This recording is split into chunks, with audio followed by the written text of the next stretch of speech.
it's something that's not appreciated enough in today's world, and that is the power of consistency. You know, consistency is really important and critical when you're doing anything, you know, because you being consistent, okay, creates the picture that someone is going to constantly look at and deal with and communicate with and be with. You know, and when you're inconsistent, that gives the person an opportunity to see what you look like, what you communicate, and who you are when you're not consistent. So you live in that range, consistent, inconsistent, and you develop and you grow within those two realms. But I notice a lot of times that when you're consistent, it's a lot of pressure to maintain your consistency. And any situation that you involve yourself in that creates you not being consistent, you're immediately judged based off your consistency.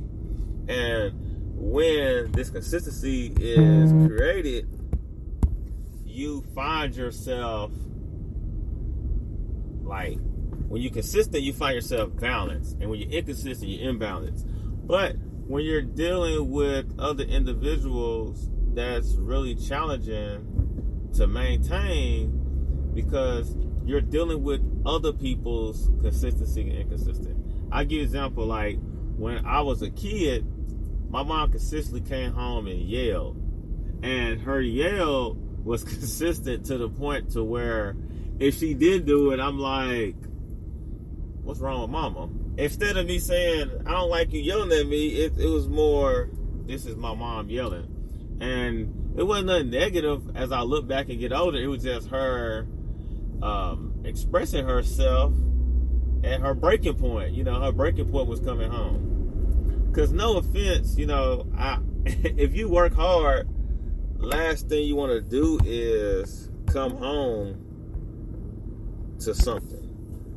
You kind of want to work hard and be done with the hard work. You don't want to work hard at work and then come home and gotta work hard. So I would definitely say I put my mom in a situation where she would come home and have to do more work.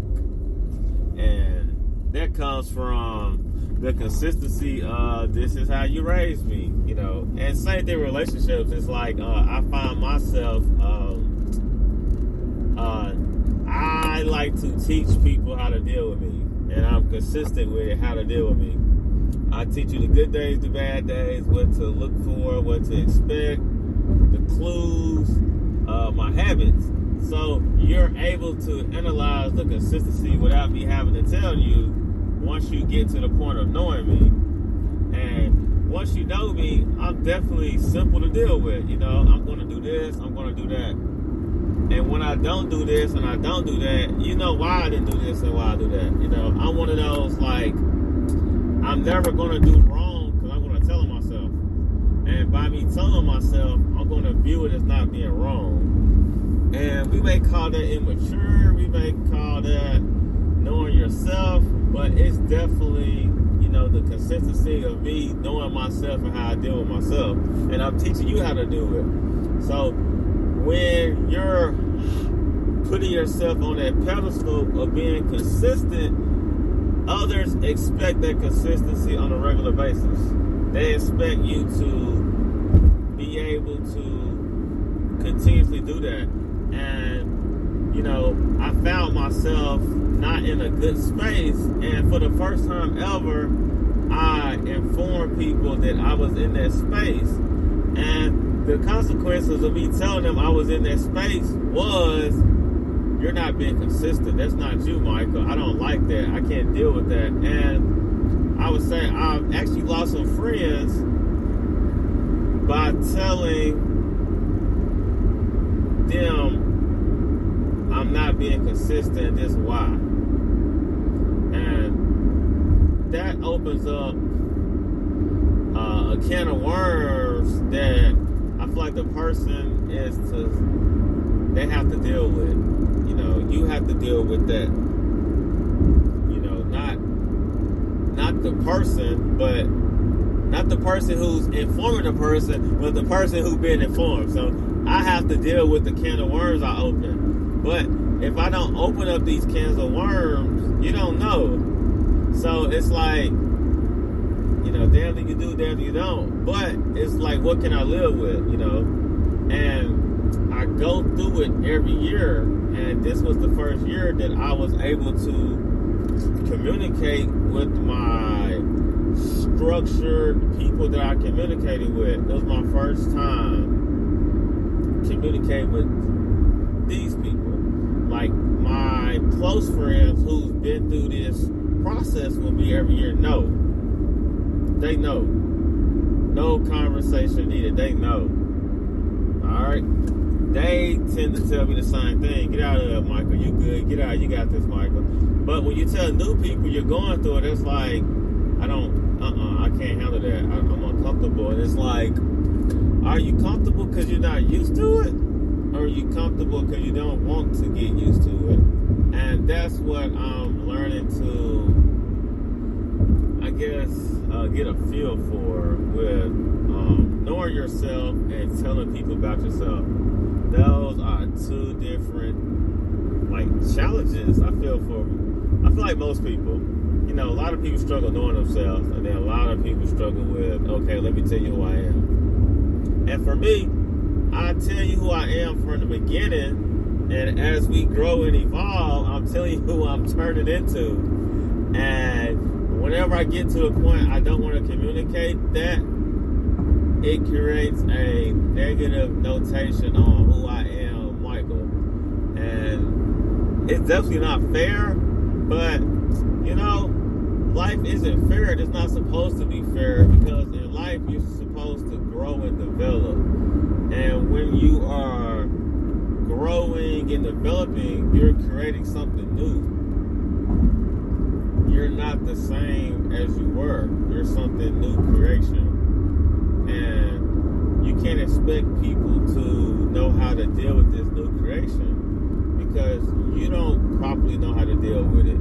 So you have to really think about, like, okay, it's nothing wrong with it. You know, it's nothing wrong with you telling somebody you love them, you care for them, and they don't say it back. Because it's you doing it. You know what I'm saying?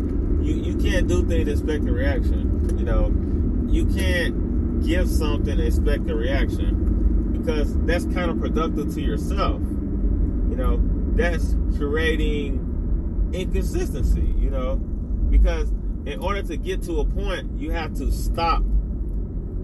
You know, it's like a number line. You're on the number line until you stop. And once you stop, you're not a number line. You're a piece of the number line. You know, you are claiming ownership to this part of the number line. And many people don't take that into consideration when they're doing their activities and their interactions. They're primarily focused on, I'm not getting my needs met, and not taking advantage of knowing you're not getting your needs met and communicating, hey, I'm not getting my needs met. Can you deal with me telling you? Compared to, I'm going to stay consistent. You consistent is you getting your needs met. You becoming inconsistent is telling me you're not getting your needs met. And we go through that with all phases of life. And especially with, especially children, you know. Children, they're no different from us. They spend their whole life learning. They spend their whole life just learning what it's going to take to survive, what it's going to take to be successful.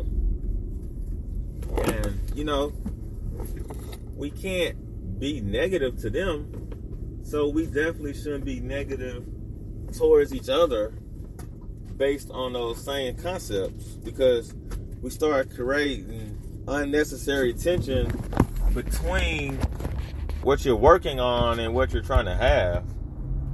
And it's definitely an unhealthy lifestyle to try to keep up with. I gotta be consistent. The goal is to be consistent, but you can't create a negative situation because you're not being successful at your desire to be consistent. Because ideally you would know I'm not being consistent. Okay, that's good. That's me being consistent, me noticing I'm not being consistent. That's me consistently focusing on me. I'm consistently focusing on me, and through me focusing on me, I'm learning that I'm not consistent. How can I get consistent? So it goes into a circle, and there's nothing wrong with a circle. But eventually, you have to, on your number line, stop, make a point. You know, you have to stop and say, hey, this is where I'm at, where I want to go. So that's the evolution of the cycle is I got to stop, okay? I got to stop where I'm going to go. This is where I'm at, where I want to go, who I want to be, what I want to do. That's what you learn through your inconsistencies. So you can't dwell and be, harsh on yourself when you're not accomplishing what you're trying to accomplish by being consistent. So I definitely I'm definitely a inconsistent person because I give with the desire to get back. I definitely do it, and it's not wholeheartedly because I give with the intentions of I'm going to feel good by giving. I'm going to feel good by giving. I'm not just giving it. I'm going to feel good. Now, it becomes inconsistent when I start to do something different. So I'm consistently being bad. I'm consistently not giving the way I need to be given and being the way I need to be. Because ideally, you should wholeheartedly give, and you should consistently give wholeheartedly. Okay, but when you inconsistently give, I'm getting something back, but it's not constant. I give, and the things I give, I get something back. It could be something from the person. It could be something of value. It could be me feeling good that I'm giving. But it shouldn't be that way. It should be I gave and I move on. So that's something I'm definitely trying to work on. I'm trying to be consistent and neutral with my actions to create and prevent situations of others feeling uncomfortable, Because, dealing with Michael will make you uncomfortable. Because Michael is always pushing the boundaries of improvement. I rarely stay in one little space. So, definitely my end.